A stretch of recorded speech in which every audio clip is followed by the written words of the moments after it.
हम लोग आज पढ़ेंगे कैपेसिटेंस, या उसी को कुछ लोग कैपेसिटर बोलते हैं। दोनों दो चीज होती है, ठीक है। कैपेसिटेंस किसी की एबिलिटी होती है। क्या होती है कैपेसिटेंस? किसी की एबिलिटी। और कैपेसिटर क्या है? एक हमारा बोला जाए एक इक्विपमेंट है। तो आज हमारा टॉपिक क्या है? जैसे तुमको हम दिखाते हैं, दिखेगा तो अच्छी बात है, नहीं दिखेगा तो और अच्छी बात है। देखो ये जो दिख रहा है गोल सा बड़ा सा, ठीक है, इसको बोला जाता है कैपेसिटर। जैसे ये भी कैपेसिटर है, यहाँ भी कैपेसिटर लगा हुआ है, यहाँ भी कैपेसिटर लगा हुआ है, यहाँ भी कैपेसिटर लगा हुआ है। तो ये सब क्या हमारे, ये अलग अलग कलर का आता है। तुमको इससे पूरा डिटेल लिखा होता है कि कितने फराडे का ये कैपेसिटर है, मतलब इसकी कैपेसिटी कितनी है। तो हमारा टॉपिक है आज का इलेक्ट्रिकल कैपेसिटेंस, या कैपेसिटर टॉपिक पढ़ोगे सिंपल सा। तो कैपेसिटेंस और कैपेसिटर दोनों दो चीजें हमेशा याद रखना। कैपेसिटेंस क्या होती है? एबिलिटी होती है, ओके। और कैपेसिटर क्या है? एक हमारा इंस्ट्रूमेंट है। कैपेसिटर क्या है? इंस्ट्रूमेंट होता है, जबकि हमारा कैपेसिटेंस क्या होता है? किसी भी कैपेसिटर की कैपेसिटी। किस चीज की कैपेसिटी? उसके चार्ज के स्टोर करने की कैपेसिटी, या उसके एनर्जी के स्टोर करने की कैपेसिटी। जैसे हमारे पास बैटरी होती है, बैटरी सुने होंगे, बैटरी होती है ना। तो बैटरी क्या करता है? चार्ज को स्टोर करता है या एनर्जी को स्टोर करता है। कैपेसिटर भी वही काम करता है, चार्ज को एनर्जी को स्टोर करता है। लेकिन दोनों में अंतर होता है, कुछ एकदम बेसिक सा अंतर होता है। कैपेसिटर को कभी भी देखोगे तो एक जब उसको चार्ज कर दोगे कैपेसिटर को, तो एक झटके में वो सारा एनर्जी दे देगा तुमको। मतलब दे दिए, जैसे बांध टूटता है तो क्या होता है, पूरा का पूरा पानी एक बार में आ जाता है तबाही मचाने के लिए। लेकिन बैटरी की कहानी क्या है कि बैटरी धीरे धीरे कंटिन्यूअसली सप्लाई देता है। मतलब एक बार बैटरी चार्ज हो गया तो उसको 4 घंटे यूज कर सकते हो। लेकिन एक बार कैपेसिटर चार्ज हो गया तो जो ही उसको यूज करोगे उसकी पूरा क्या होगा, एनर्जी वो खत्म कर लेगा। जैसे फैन वगैरह में कैपेसिटर लगा होता है, क्या करते हैं हम लोग चेक करने के लिए कैपेसिटर ठीक है या खराब है, तो पहले कैपेसिटर को लेते हैं, प्लस माइनस वाले बोर्ड में जोड़ देते हैं, फिर निकाल के दोनों का स्पार्क चेक करते हैं। यदि स्पार्क तेज रहा तो क्या है, कैपेसिटर ठीक है, और स्पार्क कमजोर रहा तो कैपेसिटर हमारा क्या है, बैठ गया है, मरने वाला है। बैटरी के दोनों पॉइंट को छू दोगे कुछ नहीं होगा, लेकिन कैपेसिटर को चार्ज करके गलती से भी छू दिए ना तो जो मजा आएगा, तो लगेगा कि 140 वोल्ट का झटका लगेगा। कैपेसिटेंस, इलेक्ट्रिकल कैपेसिटेंस या कैपेसिटेंस की बात करें तो कैपेसिटेंस चीजें क्या है, चल क्यों नहीं दिया भाई। Capacitance of a conductor is measure the ability to conduct to a conductor to store क्या, चार्ज या एनर्जी ऑन इट। कैपेसिटेंस क्या है? किसी भी कंडक्टर की वो एबिलिटी है जिसके कारण वो क्या करता है, किसी चार्ज को स्टोर करके या किसी एनर्जी को स्टोर करने की कैपेसिटी है। तो कह सकते हैं क्या है ये, किसकी, कंडक्टर की एबिलिटी टू स्टोर क्या चीज, चार्ज या एनर्जी ऑन इट, इसके ऊपर।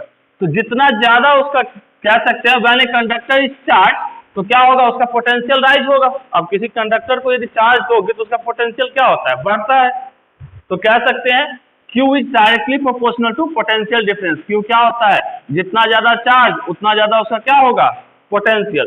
चार्ज यदि पॉजिटिव होता है, पोटेंशियल क्या होता था, पॉजिटिव होता था। तो चार्ज जितना ज्यादा होगा पोटेंशियल भी उतना ज्यादा होगा। अब प्रोपोर्शनल साइन इसको हटाएंगे तो एक कांस्टेंट को लगाना पड़ेगा, ठीक है। इसी को कांस्टेंट को क्या बोला जाता है, इसका कैपेसिटेंस बोलो, ठीक है। तो कैपेसिटेंस क्या सकते हैं, इसको कैसे लिख सकते हैं, C equals to Q by V लिखा जा सकता है। C को एक साइड और Q और V को एक साइड। तो कैपेसिटेंस इक्वल्स टू क्या हो जाएगा, चार्ज अपॉन पोटेंशियल डिफरेंस बोलो या पोटेंशियल बोलो, C equals to Q by V लिखा जा सकता है। तो C का यूनिट क्या होगा, यदि यूनिट चीज की हम बात करें तो C का यूनिट क्या हो जाएगा, चार्ज का होता है कूलम और पोटेंशियल का वोल्ट। तो कैपेसिटेंस का यूनिट क्या हो जाएगा, कूलम पर वोल्ट पोटेंशियल। ये किसके ऊपर डिपेंड करता है, ये डिपेंड करता है साइज और शेप ऑफ द कंडक्टर। किसके ऊपर डिपेंड करता है, किसी भी कैपेसिटर की कैपेसिटेंस ज्यादा होगा या कम होगा, वो डिपेंड किसके ऊपर करता है, उसके साइज के ऊपर। अब कहोगे साइज के ऊपर कैसे डिपेंड करता है, अब खुद सोचो। हमारा जो क्या बोलते हैं स्टैंड फैन होता है, वो ज्यादा तेज चलता है, ज्यादा बिजली खाता है, सुने होगे कभी। या हमारे पास जो घर में मोटर लगा होता है, पंप लगा हुआ होता है, वो ज्यादा बिजली खाता है। वो ज्यादा वोल्टेज खाता है, किसी का 220 खाने वाला या 400 खाने वाला मोटर लगा हो, ठीक है। लेकिन जो हमारा फैन होता है वो क्या खाता है, मुश्किल से हमको बोलता है 40 वाट एनर्जी खाती है वो। और जो हमारा पंप है वो कितना 200 वाट की एनर्जी यूज कर रही है कंटिन्यूअसली। तो उसके मोटर को, कैपेसिटर को देखोगे तो वो क्या है, बड़ा लगा हुआ रहता है, क्योंकि उसमें क्या है, घुमाने के लिए ज्यादा एनर्जी की जरूरत है। तो अलग अलग जगहों पे कैपेसिटर अलग अलग साइज के क्यों लगते हैं, क्योंकि उनकी कैपेसिटी अलग होगी। तो किसके ऊपर डिपेंड करता है, अपने साइज के ऊपर। बड़ा साइज है उसकी कैपेसिटी ज्यादा होगी, जो छोटे साइज का होगा उसकी कैपेसिटी क्या होगी, कम होगी। तो किस पे ऊपर डिपेंड करता है, किसी भी कैपेसिटर का कैपेसिटेंस उसके शेप और साइज के ऊपर। और दूसरा चीज नेचर ऑफ द मीडियम। अब कैपेसिटर जब अभी प्रिंसिपल पढ़ेंगे उसका देखेंगे कैपेसिटर क्या होता है, दो प्लेट का अरेंजमेंट होता है, एक प्लेट ये, एक प्लेट ये। फोटो वोटो देखे होगे, ऐसा कुछ रहता है कैपेसिटर हमारा। तो इसके बीच में कौन सा डाइलेक्ट्रिक को डाला गया उसके ऊपर भी डिपेंड करता है कि ये कौन सा डाइलेक्ट्रिक बीचों बीच डाला हुआ है, ठीक है। तो किसके ऊपर डिपेंड करता है, nature of the medium. Unit की बात करेंगे तो यूनिट क्या हो जाएगा, इसको अलग ही किसके सम्मान में, माइकल फैराडे के सम्मान में इसको फैराड हम लोग क्या बोलते हैं, यूनिट बोलते हैं। फैराड इसका यूनिट है। 1 फैराड क्या होता है, जस्ट निकाले थे, C इक्वल टू कितना, Q/V। Q किसके लिए, कूलम्ब के लिए, और वोल्टेज के लिए वोल्ट। तो कूलम्ब बाय वोल्ट लिखा जा सकता है 1 फैराड को। तो 1 फैराड इक्वल टू क्या हो जाएगा, 1 कूलम्ब पर वोल्ट।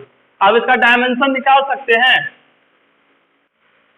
तो कुछ नहीं समझ में आता है, ठीक है, तो एकदम बेसिक सा जिसका आता है उसी को समझ के चलते हैं। फोर्स का हम लोग क्या जानते हैं, एकदम ऐसे जगह से चलेंगे तो कोई मतलब नहीं है। फोर्स का क्या होता है, 1/4 pi epsilon not Q1 Q2 divided by R²। ये फोर्स का जानते हैं। इसका डायमेंशन भी पता है हमको, कितना होता है, ml T-2।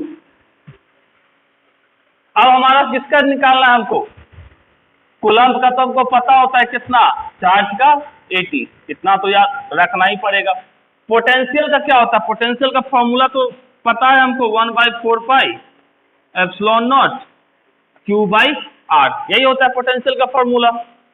अब इसको इसके साथ रिलेट करते हैं। अब ये हमारे बहादुर को पोटेंशियल को दोनों साइड मान लो किससे, Q/R से मल्टीप्लाई कर दे दोनों साइड।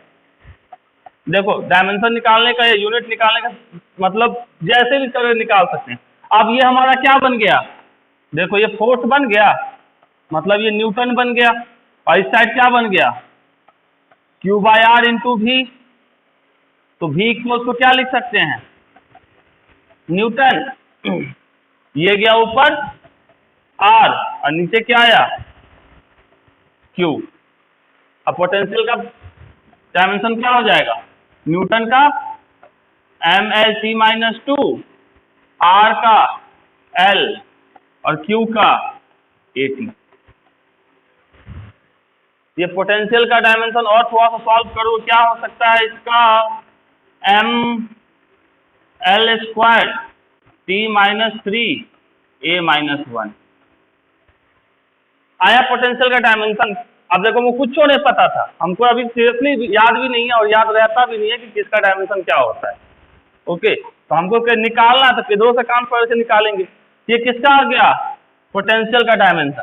अब हमको किसके साथ इसको मल्टीप्लाई करना था, ये कूलम्ब हो गया, और इसको डिवीजन में है पोटेंशियल, मतलब ml² T-3 A-1। अब इसको सॉल्व करोगे तो क्या हो जाएगा, m यहाँ 1 है, ऊपर जाएगा m-1, l यहाँ -2 में है, ऊपर तो कुछ l है नहीं, तो l-2 ठीक है। अब t यहाँ -3, ऊपर जाएगा प्लस हो जाएगा t⁴ और a यहाँ माइनस में, ऊपर जाएगा क्या हो जाएगा, प्लस में, और यहाँ एक ऑलरेडी a है, तो a²। क्या बना इतना, जैसे पोटेंशियल हमारा स्केलर क्वांटिटी है। अब स्केलर क्यों है, अभी जस्ट देखें, C इक्वल टू क्या होता है, Q/V। ये भी स्केलर, पोटेंशियल भी स्केलर। तो स्केलर बाय स्केलर क्या देगा, स्केलर देगा। तो हमारा कैपेसिटेंस क्या होता है, C इक्वल टू क्या देखे, C equal to Q/V। Charge upon क्या देखे, पोटेंशियल। ये हमारा क्या है, एक आइसोलेटेड स्फेरिकल कंडक्टर है।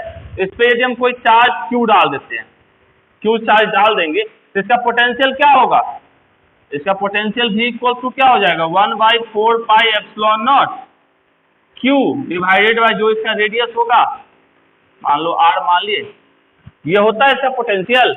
पोटेंशियल हमको पता है तो कैपेसिटेंस इसका निकाल सकते हैं। C इक्वल टू क्या हो जाएगा, Q upon 1/4 pi epsilon not Q by R। इसको सॉल्व करेंगे क्या हो जाएगा, ये 4 पाई एप्सिलॉन नॉट R। तो ये हमारा क्या हो गया, कैपेसिटेंस हो गया। अब यदि हम ये किसके लिए, जब ये कहाँ रखा हो, फ्री स्पेस में, यदि ये किसी मीडियम में रहता तो क्या होता, फोर्स के टर्म में याद होगा, फोर्स के टर्म में जब मीडियम की बात करते तो क्या होता था, 1/4 pi epsilon m Q1 Q2 divided by R square. पढ़े थे फोर्स के टर्म में, तो जहां पे एप्सिलॉन नॉट होता है वहां पे क्या रखते थे, एप्सिलॉन m को, परमिटिविटी ऑफ मीडियम, तो यहाँ रखते तो क्या रखते, 4 pi epsilon m into R। इसी को और लिखना रहता तो क्या लिखते, 4 pi epsilon not into epsilon R into ये क्या होता है, रिलेटिव परमिटिविटी, ये क्या होता है, परमिटिविटी ऑफ फ्री स्पेस, और EM क्या होता है, permittivity of a medium. R क्या है, रेडियस किसका, स्फीयर का। अब कभी भी इसको जब सॉल्व करने जब न्यूमेरिकल इसके ऊपर आएगा तो कभी भी हमको किसका फॉर्मूला याद है, वैल्यू 1/4 पाई एप्सिलॉन नॉट का वैल्यू याद होता है। इसका थोड़ी ना पता है 1/4 पाई एप्सिलॉन नॉट का वैल्यू क्या होगा, इसका पता है, नहीं पता, लेकिन इसका पता है कितना, 9 इंटू 10 टू द पावर 9। तो इसका क्या लिख सकते हैं, तो लिख सकते हैं 1/9 इंटू 10 टू द पावर 9। इसको ऐसे यूज करना, ही नहीं कि एप्सिलॉन नॉट की वैल्यू, पाई की वैल्यू और 4 की वैल्यू को मल्टीप्लाई करके गीत गाते रहोगे, ठीक है। और यदि मीडियम में रहेगा तो किसका, इसकी वैल्यू को पुट करेंगे, ये वैल्यू दिया रहेगा, R की वैल्यू लगाएंगे, कहानी करेंगे आगे। ये पूरा तुम्हारे शीट पे है, याद होगा। Let a charge capital Q be given to a radius capital R, तो पोटेंशियल V इक्वल टू, ये पहले पढ़ चुके हैं, 1/4 pi epsilon not Q by R।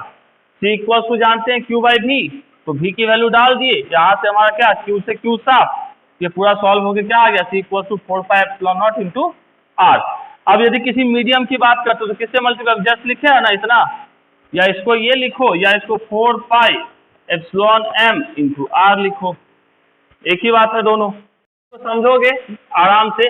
अभी क्या पढ़े थे, अभी जो पढ़े हैं, C इक्वल टू क्या था formula, C equal to 4 pi epsilon not into R, just ये पढ़े हैं ये। तो यहाँ से क्या दिख रहा है हमारा, C जो है डायरेक्टली प्रोपोर्शनल किसके है, R के है, directly proportional. 4 pi epsilon not क्या होता है, कांस्टेंट, मतलब R की वैल्यू जितनी बढ़ेगी उतनी ज्यादा कैपेसिटेंस बढ़ेगा, R जितना बड़ा कैपेसिटेंस क्या होगा, उतना बड़ा। मतलब ये हमारा स्फीयर है, इसका रेडियस ये क्या है, मान लियो हम कितना, ये कैपेसिटेंस है, इसका रेडियस हमने क्या मान लिया, मान लो R1, ठीक है। और ये दूसरा कैपेसिटेंस है, कैपेसिटर हमारा, इसका रेडियस कितना मान लिए, चलो R2 मान लिए। तो किसके केस में ज्यादा कैपेसिटी होगी, कौन सा बहादुर ज्यादा कैपेसिटी किसकी ज्यादा होगी, R1 वाले की कि R2 वाले की, क्यों होगी ज्यादा, क्योंकि R1 क्या है, लेस है किससे, R2 से। तो कैपेसिटेंस जो होता है, क्या बोलते हैं, रेडियस के डायरेक्टली प्रोपोर्शनल है, मतलब इसकी C1 की वैल्यू भी क्या होगी, लेस होगी किसके, C2 से, क्योंकि डायरेक्टली प्रोपोर्शनल है। तो कह सकते हैं हम लोग क्या, that is larger the radius of the sphere greater is capacity. Radius यदि बड़ा है तो कैपेसिटी भी क्या है, बड़ी है। Next, the capacity of a conductor is independent of the charge given. अब इसकी कैपेसिटी क्या चार्ज के ऊपर डिपेंड नहीं करती, किसके ऊपर डिपेंड करती है, जस्ट एक और बात किए थे, उसके शेप के ऊपर, उसके साइज के ऊपर, किसके ऊपर डिपेंड कर रही है, ये R के ऊपर डिपेंड कर रही है, मतलब उसके साइज के ऊपर डिपेंड कर रही है। तो कह सकते हैं इंडिपेंडेंट किससे होता है? चार्ज गिवन और it's potential rise. It depends upon nature of medium and thickness of the conductor. Conductor का थिकनेस क्या है या उसका रेडियस कितना बड़ा है उस पर डिपेंड कर रहा है. Capacitance of A earth 711 microfarad. अभी कहीं कहीं पढ़ोगे, ठीक है, इसको हम हटा रहे हैं.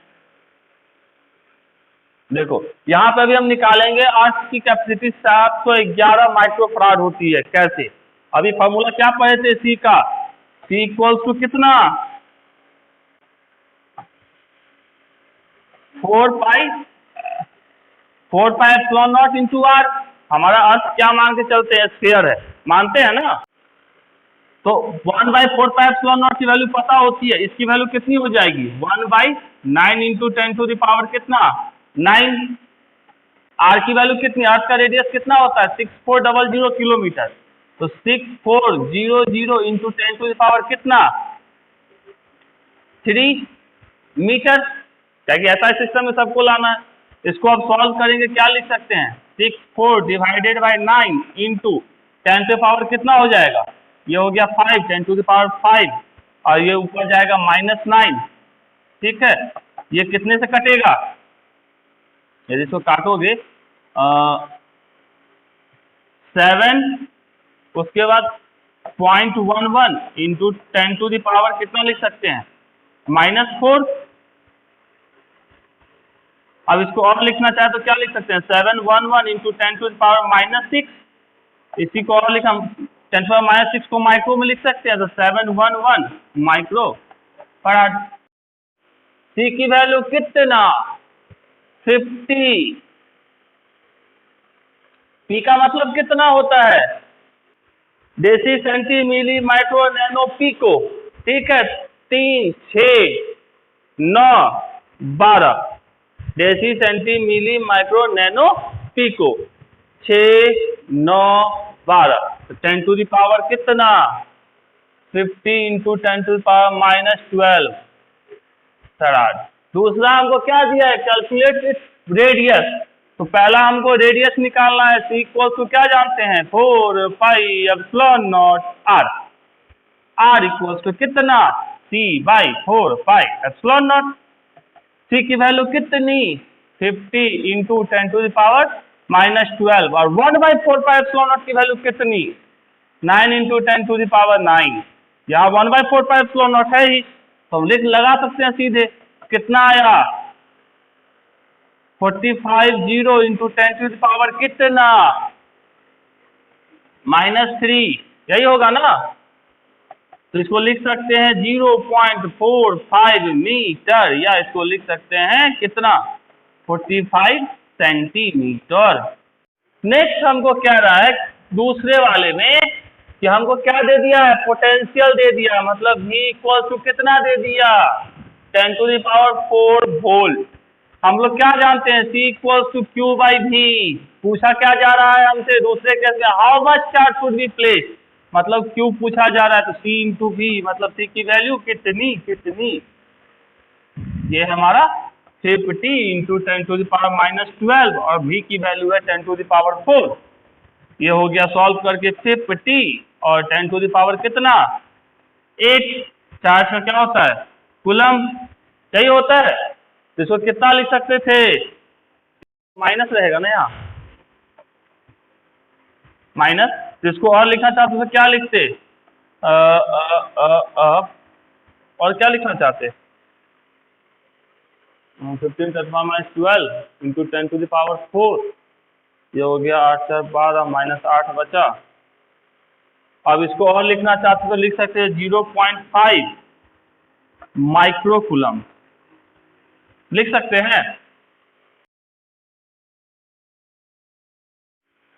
तो आप समझते कैपेसिटर बोलो या कंडेंसर बोलो, नॉर्मल भाषा में लोग क्या यूज करते हैं? कंडेंसर यूज करते हैं. भैया कंडेंसर खराब हो गया है तो किसको कंडेंसर बोलो या कैपेसिटर बोलो, एक ही दोनों चीज होता है. तो कैपेसिटर क्या होता है? सिंपल सा भी हम लोग इसके प्रिंसिपल को देखें तो क्या था? 2 प्लेट का अरेंजमेंट था. एक प्लेट इधर, एक प्लेट इधर. इधर था ड्यू टू इंडक्शन, ये भी अपोजिट चार्ज डेवलप हो गया इसके ऊपर. तो कह सकते हैं capacitor is an arrangement of किसके? 2 कंडक्टर सेपरेटेड बाय किससे? Insulating medium that is used to store electrical charge और क्या कह सकते हैं इलेक्ट्रिकल एनर्जी। ये हमारा जो कैपेसिटर अभी जस्ट देखे थे वो क्या था, ये हमारा एक कैपेसिटर है, ठीक है। ये क्या होता है, इसके अंदर दो प्लेट्स होते हैं और ये दोनों प्लेट के बीच में क्या भरा हुआ रहता है, इस दोनों के प्लेट के बीच में इंसुलेटर भरा हुआ रहता है, या उसको डाइइलेक्ट्रिक बोलो, जिसकी कुछ वैल्यू दी रहती है। अब इसके वजह से क्या होता है, एनर्जी इसमें क्या होती है, स्टोर होती है। यदि यहाँ से Q चार्ज चला तो इस वाले प्लेट पे प्लस Q चार्ज आएगा और इस वाले प्लेट पे माइनस Q चार्ज आएगा। यदि ये दूसरे कैपेसिटर के साथ मान लो ऐसे जुड़ा रहता, मान लो ऐसा कुछ अरेंजमेंट है, ये हमारा ये एक और कैपेसिटर जोड़ दिए, एक और कैपेसिटर जोड़ दिए, तो यहाँ से कैपेसिटर यदि इस पे क्या आया प्लस Q, इस पे क्या आएगा माइनस Q, इस पे माइनस Q आया तो अगले माइनस Q किसके कारण, इस प्लस के कारण, तो यहाँ माइनस आया तो इसका प्लस वाला कहाँ जाएगा, इस साइड भागेगा, क्योंकि इनिशियली तो ये हमारा क्या था, न्यूट्रल था।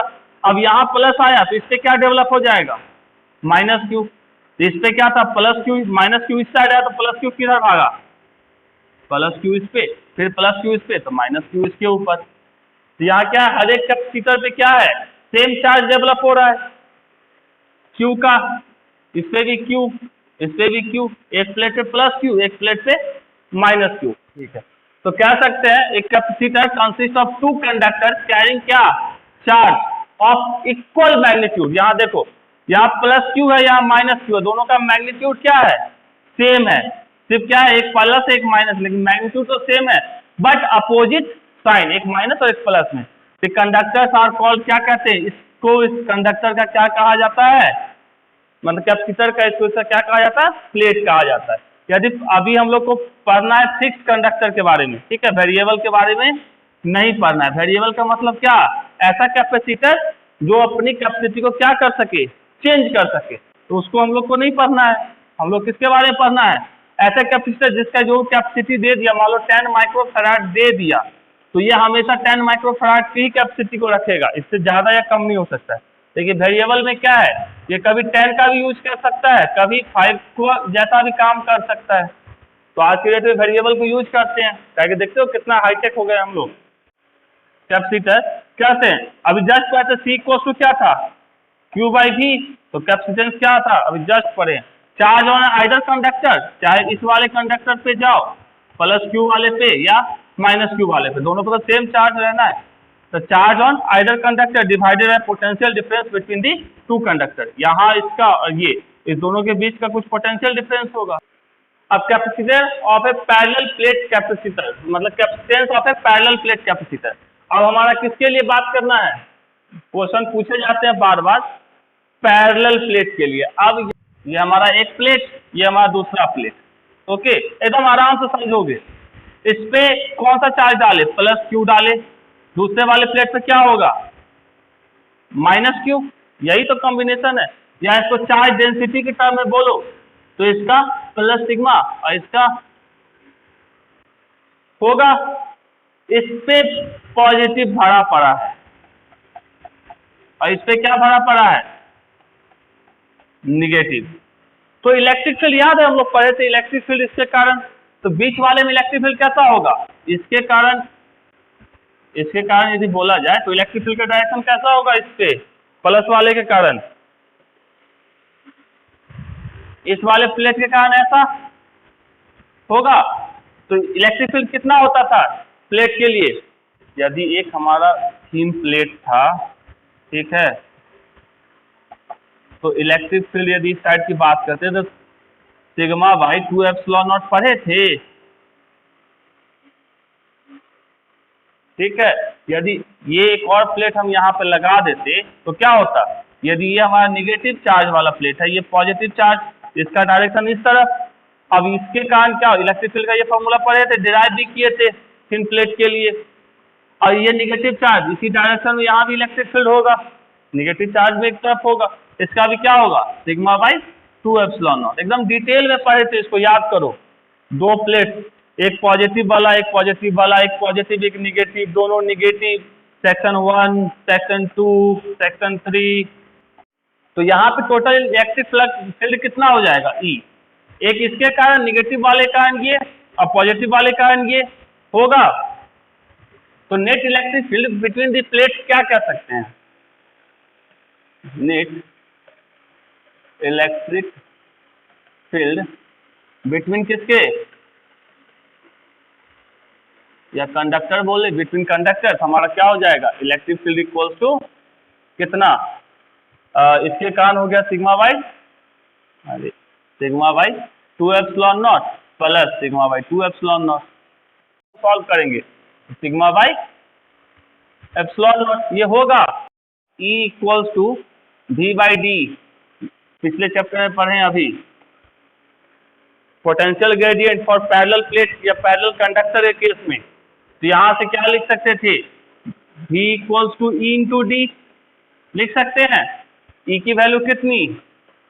Sigma by epsilon not into D लिखा जा सकता है। अब हमको निकाल, भी हमको पता चल गया, ठीक है। हमको निकालना क्या है? कैपेसिटेंस P इक्वल्स टू क्या होता है?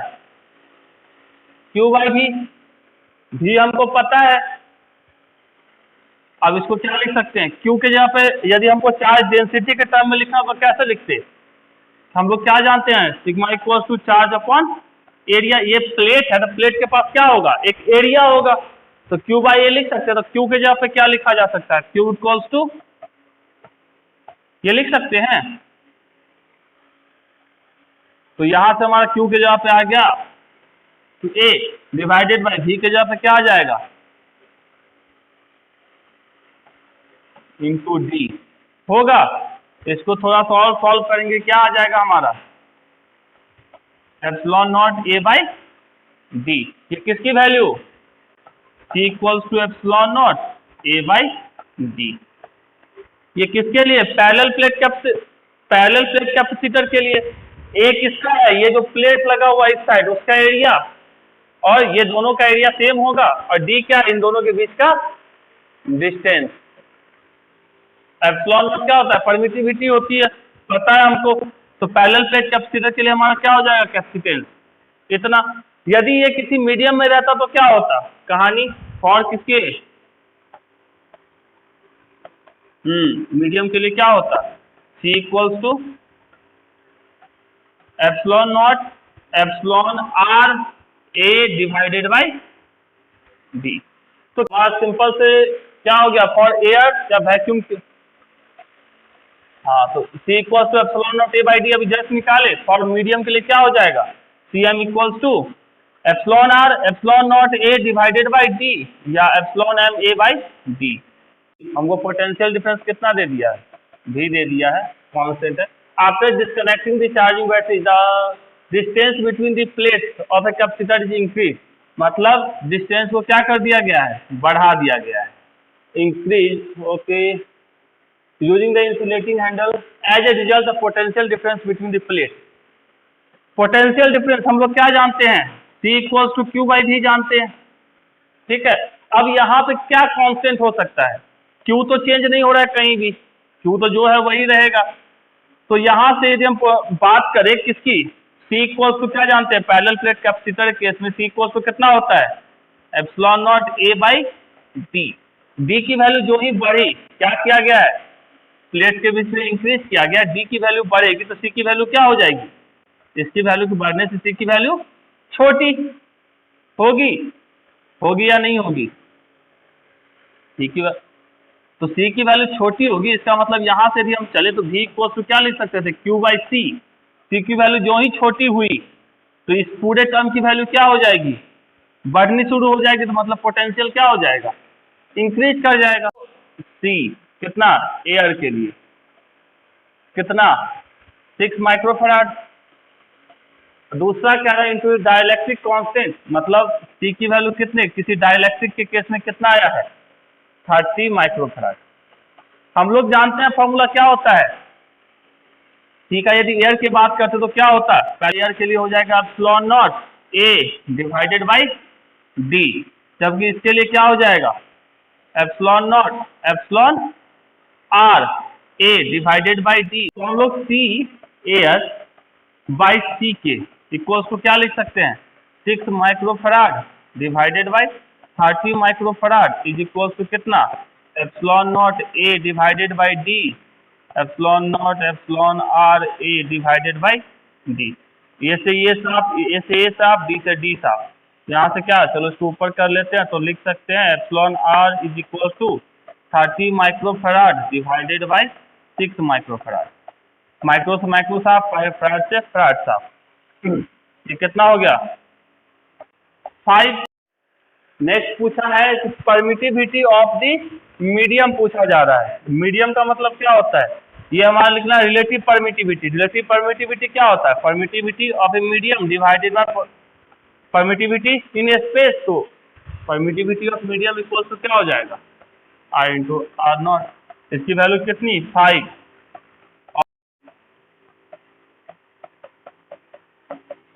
तो ये सॉल्व करके आओगे तो तुम्हारा आ जाएगा 0.44 इंटू 10 टू द पावर कितना, -10 क्या चीज, कूलम्ब स्क्वायर पर न्यूटन पर मीटर स्क्वायर।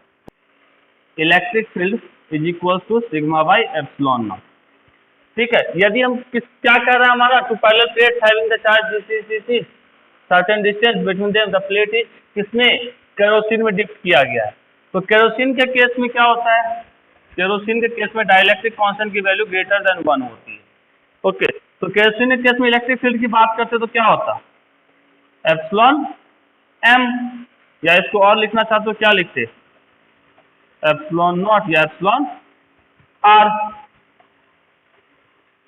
अब इसके कारण क्या होगा, एप्सिलॉन आर की वैल्यू कितनी, ग्रेटर देन 1, तो इसकी वैल्यू क्या करेगा, डिक्रीज। ये की वैल्यू क्या हो गई, इंक्रीज हो गई। मतलब ये लिख सकते हैं नॉर्मल ई बाई, केरोसिन के लिए normal E by epsilon R. इसकी वैल्यू क्या है, ग्रेटर देन 1 से ग्रेटर है। तो ये क्या करेगी, इसकी वैल्यू को, टोटल की वैल्यू को डिक्रीज करेगी। मतलब इलेक्ट्रिक फील्ड की वैल्यू क्या होगी, डिक्रीज करेगी। तो इसको कह सकते हैं डिक्रीज करेगी 2। के की वैल्यू कितनी दे दी गई है, 2। ठीक है, कैपेसिटी सी, जब कैपेसिटी जब इस के में रहता है तो कैपेसिटी कितनी है इसकी, C. Okay, if the oil is removed then the capacitance of the capacitor become, यदि C की बात करते हैं तो इसका फॉर्मूला क्या होता है, हमारा पैरेलल प्लेट कैपेसिटर है। ठीक है, तो हमारा फॉर्मूला क्या होता है, एप्सिलॉन नॉट इंटू, चलो dielectric constant K into A divided by D। यदि हम अब क्या है, केरोसिन को निकाल दिए तो हमारा क्या होता है, C नॉट की बात करते हैं तो क्या हो जाता है हमारा, epsilon not A divided by क्या, D। इस केस में हमारा कितना था कैपेसिटी, इस केस में कैपेसिटी C थी।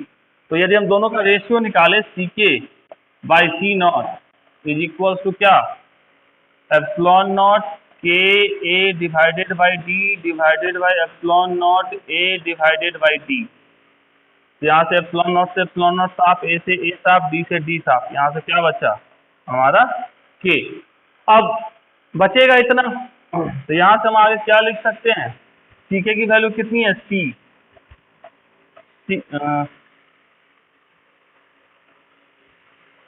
और ये हमको किसके लिए, एयर के लिए पूछा जा रहा है, इज इक्वल टू के निकाले तो हमारा सी नॉट मतलब एयर के लिए क्या हो जाएगा, सी बाई के। सी की वैल्यू जो है तो है सी, और के की वैल्यू कितनी है 2, तो हमारी कैपेसिटी कितनी हो जाएगी, C on air equal to C by 2।